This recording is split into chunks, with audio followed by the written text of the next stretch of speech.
Hello అండి, అందరికీ నమస్తే. నేను మీ Gauravkrishna. Welcome back to our channel wall poster. అయితే ఒక సినిమా కోసం ప్రేక్షకులు చాలా వెయిట్ చేయడం జరుగుతుంది.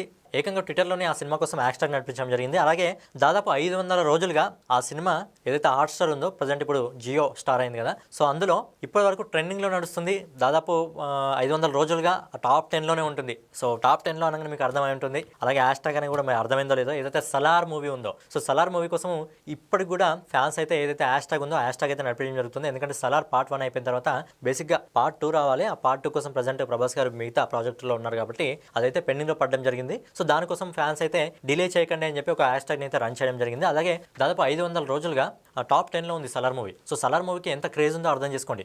బేసిక్గా సలార్ మూవీస్ రిలీజ్ అయినప్పుడు మన తెలుగులో మంచి కలెక్షన్స్ వచ్చినా, బాలీవుడ్లో ఏంటంటే బాలీవుడ్లో కూడా మంచి కలెక్షన్స్ వచ్చినా అక్కడ క్రిటిక్స్ ఇంకా ఏవైతే రివ్యూవర్స్ ఉంటారో వాళ్ళు సలార్కి పూర్తిగా నెగిటివ్ టాక్ ఇవ్వడం జరిగింది. సలార్ అసలు బాగాలేదు, అసలు ప్రభాస్ యాక్టింగ్ బాగాలేదు అని చెప్పి పూర్తిగా నెగిటివ్ టాక్ అయితే ఇవ్వడం జరిగింది. ఎందుకంటే బేసిక్గా ప్రభాస్ అంటే వాళ్ళకి నచ్చదు బాలీవుడ్ వాళ్ళకి. ఎందుకంటే ఇప్పుడు పాన్ ఇండియా లెవెల్లో ప్రభాస్ తర్వాత అల్లు అర్జున్, సో ఇలాంటి హీరోస్ ఉన్నారు కాబట్టి బేసిక్గా ప్రభాస్ అంటే వాళ్ళకి నచ్చదు. ఎందుకంటే ప్రభాస్ ఎప్పటి నుంచో పాన్ ఇండియా వైజ్గా అదిరిపోయే లెవెల్లో రికార్డ్స్ అయితే సెట్ చేయడం జరుగుతుంది కాబట్టి బేసిక్గా ప్రభాస్ అంటే వాళ్ళకి నచ్చదు. అందుకే ప్రభాస్ గారు ఏ సినిమా వచ్చినా మాక్సిమం వాళ్ళైతే రివ్యూవర్స్ కొంతమంది ఉంటారు, వాళ్ళు నెగిటివ్గానే స్ప్రెడ్ చేయడం జరుగుతుంది. కాకపోతే సలార్ రిలీజ్ అయ్యి ఏదైతే టాప్ 10లో దాదాపు 500 రోజులుగా నడుస్తుందో, తర్వాత కొంతమంది ఎవరైతే రివ్యూవర్స్ నెగిటివ్గా ఇవ్వడం జరిగిందో వాళ్ళు ఆ మూవీ ఓటీటీలో చూసిన తర్వాత వాళ్ళ నిర్ణయం అయితే మార్చుకోవడం జరిగింది, వాళ్ళ డిసిషన్ మార్చుకోవడం జరిగింది. సలార్ ఒక ఎక్సలెంట్ మూవీ అని చెప్పి. సలార్ ఎలాంటి మూవీ అంటే డైరెక్టర్ ఎవరైతే ప్రశాంత్ నీల్ ఉన్నాడో ఆ స్టోరీని వాళ్ళ టీంకి ఎక్స్ప్లెయిన్ చేయడానికి ఒక పెద్ద వాల్ పైన స్టోరీని మొత్తం ఎక్స్ప్లెయిన్ చేస్తే అసలు వాళ్ళ టీంకి అర్థం కాలేదంట.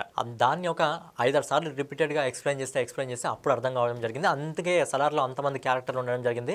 సో ఆ లెవెల్లో అయితే సలార్ మూవీ ఉండడం జరిగింది, కానీ చాలా మందికి అర్థం కాలేదు. సో బేసిక్గా సలార్ మూవీ గురించి ఇప్పుడు టాపిక్ ఎందుకు వస్తుందంటే, సలార్ని డిలే చేయడం జరుగుతుంది. ఎందుకంటే ప్రశాంత్ నీల్కి నెక్స్ట్ అల్లు అర్జున్ గారితో ఒక ప్రాజెక్ట్ ఉంది కాబట్టి, అలాగే ప్రజెంట్ ఏదైతే ఎన్టీఆర్ గారితో ఒక ప్రాజెక్ట్ ఉంది, సో లేట్ అవుతుంది. అలాగే ఏదైతే ప్రభాస్ గారు కూడా చాలా ప్రాజెక్టులు ఉన్నాయి. ఫౌజీ నడుస్తుంది, ఫౌజీ అయిపోయిన తర్వాత స్పిరిట్ ఉంది, అలాగే కల్కి మూవీ ఉంది. సో వీటన్నిటి వల్ల ఏంటంటే డిలే అవుతుంది. ఇలా డిలే కావడం వల్ల ఏంటంటే ఆ సినిమాకున్న హైప్ అనేది తగ్గడం జరుగుతుంది. బేసిక్గా మన ఇండస్ట్రీలో ఎలా ఉంటుందంటే పార్ట్ 1 రాగానే పార్ట్ 2 వస్తే ఆ సినిమాకి అదిరిపోయే హైప్ ఉంటుంది. బేసిక్గా మనం అబ్జర్వ్ చేసుకున్నట్టయితే బాహుబలి 1 రావడం జరిగింది. సో ఆ తర్వాత బాహుబలి 2 అదిరిపోయే కలెక్షన్స్ సొంతం చేసుకోవడం జరిగింది. దాదాపు 1800 కోట్ల కలెక్ట్ చేయడం జరిగింది. తర్వాత కేజీఎఫ్ రావడం జరిగింది. కేజీఎఫ్ తర్వాత కేజీఎఫ్ 2 రావడం జరిగింది. ఆల్మోస్ట్ 1000 కోట్లకు పైగా వసూలు చేయడం జరిగింది. తర్వాత పుష్ప సినిమా రావడం జరిగింది. సో పుష్ప వచ్చిన తర్వాత పుష్ప 2 రావడం జరిగింది. ఆ సినిమా కూడా దాదాపు 1800 కోట్ల వరకు వసూలు చేయడం జరిగింది. సో ఇలా సలార్ వచ్చిన తర్వాత వెంటనే సలార్ 2 వస్తే బాగుండేది, ఆ సినిమా హైప్ అయితే తీసుకెళ్ళిపోయేది. కానీ సలార్ తర్వాత మధ్యలో వేరే సినిమాలు రావడం జరిగింది. ఇప్పుడు రాజాసాబ్ వస్తుంది, తర్వాత ఫౌజీ వస్తుంది, ఫౌజీ తర్వాత స్పిరిట్ వస్తుంది. సో తర్వాత సలార్ పట్టాలెక్కుతుందా లేకపోతే కల్కి పట్టాలెక్కుతుందా అనేది తెలియదు. కానీ సో ఈ విధంగా ఆడియన్స్ ఏం డిమాండ్ చేయడం జరుగుతుంది అంటే, సలార్ మూవీని బ్రేక్ ఇవ్వడం జరిగింది కదా,